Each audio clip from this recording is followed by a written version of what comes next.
assunto agora é economia, o que todo mundo quer saber, é assunto que preocupa a todos e é o comentário, né, do momento. Como vai se comportar a economia brasileira?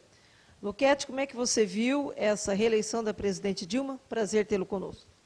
Bem, a reeleição era mais ou menos esperada, embora já sabia-se que ia ser um embate difícil, porque a sociedade já vem percebendo, né, que os fundamentos macroeconômicos, digamos assim, não estão mais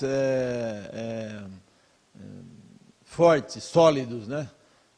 Aquele tripé macroeconômico estabelecido lá em 99 pelo Fernando Henrique, metas de inflação, cuja meta central é 4,5, variando de 2,5 a 6,5, ela já tem há 2, 3 anos, ela vem ficando no teto e já ultrapassando o teto da meta. E inflação, a gente sabe que é o que mais pesa, porque mexe com o bolso das pessoas. Então, a dona de casa, as pessoas que vão ao mercado já estão percebendo que para comprar a mesma cesta de bens, você precisa de mais recursos. Então, esse é o primeiro problema a ser enfrentado e que já há 3 ou 4 anos vem sendo negligenciado, digamos assim. Além desse fundamento, o outro fundamento é o superávit primário. O que é o superávit primário? É a arrecadação que o setor público tem que fazer, acima dos gastos, para sobrar recursos para pagar os juros da dívida. O cidadão comum não tem noção disso, mas a nossa dívida interna, composta de títulos públicos colocados pelo Banco Central no mercado, ela já ultrapassou 2 trilhões de reais. Há uma taxa Selic que estava a 11% e acabou de ser elevada ontem para 11,25%, ela gera um custo de aproximadamente 250 bilhões de reais por ano, mais ou menos 1 bilhão de reais por dia útil. E se você não tiver superávit primário, a receita maior que despesa, para pagar esses juros, você tem que emitir mais títulos e essa dívida vai crescendo, né? Então ela já está começando a preocupar. E nós estamos nos últimos meses estamos tendo superávit primário, não, estamos déficit primário, né? Não é superávit, é déficit. Então, a coisa nesse fundamento não está boa. E isso já está sendo visto quando o Banco Central, ao colocar os títulos do governo, quer dizer, o refinanciamento da dívida, a rolagem da dívida, porque dessa dívida todo dia vão vencendo títulos colocados lá atrás. Quer dizer, vão vencendo, o Banco Central tem que pagar e, para pagar, ele tem que colocar outros. E nos últimos meses ele tem tido dificuldade de colocar esses títulos. Quer dizer, ele tem tido que dar garantias das reservas nossas, já tem mais de 100 bilhões de dólares das nossas reservas dados em garantia a esses títulos. É o chamado hedge, tá? Então, isso começa a preocupar. Então, além disso, você tem o câmbio flutuante, que é o terceiro fundamento. Com o câmbio flutuante, na iminência de a economia sair um pouco do controle, há o risco de os investidores estrangeiros levarem esse recurso para fora. Especialmente a partir do ano que vem, quando provavelmente o governo americano vai extinguir os subsídios que eles tinham dado para o dólar. Então, ele vai parar de emitir dólares. E aí ele vai ter que subir o juro lá. E subindo o juro lá, vai atrair investidores que estão com os dólares aqui e levar para lá. Então, nós, apesar de estarmos com um bom volume de reservas, há um risco pela frente. Então, esses 3 fundamentos foram descuidados nos últimos anos. Então, isso mostra que pela frente, para botar a casa em ordem, como se diz, vão ter que ser dados alguns remédios amargos, né, que automaticamente desagradam a população e provocam a perda de popularidade. É isso que nós vamos ver daqui para frente. Remédio amargo que já começou. A taxa de juros, a Selic subiu. Já foi o primeiro passo.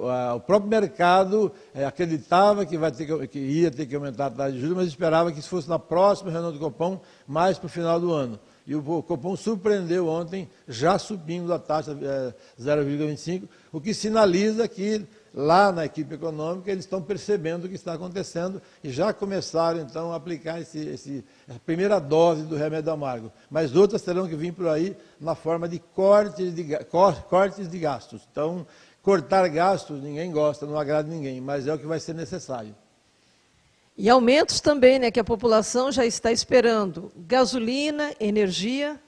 Olha, esses setores, especialmente gasolina, combustível, como decorrência ao transporte urbano, né, e a energia elétrica também, são preços controlados pelo governo e que foram retidos há mais de anos. Em dezembro de 2012, era para ter dado um aumento no preço das passagens de ônibus. Não foi dado. Em junho, houve as manifestações, em 2013 também não foi dado. Quer dizer, então, você já tem há um certo tempo, quase 2 anos, sem reajuste, e se você reajustar a gasolina e o transporte coletivo, isso tem um impacto muito grande na inflação.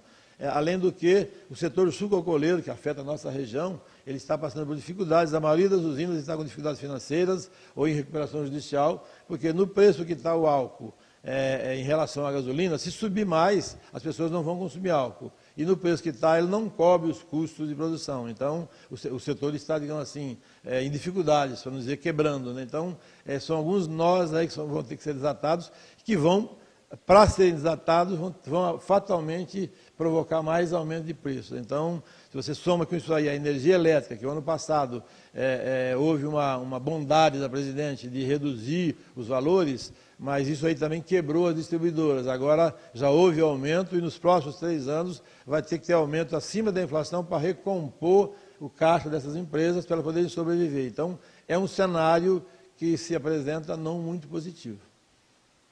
Realmente não é fácil. Agora resta a esperança. E parece-me também que lá em Brasília, a presidente está tendo uma certa dificuldade, né? Na articulação, tem também a eleição da Câmara, do Senado. Mas para o cidadão comum, como que a gente deve se preparar para isso?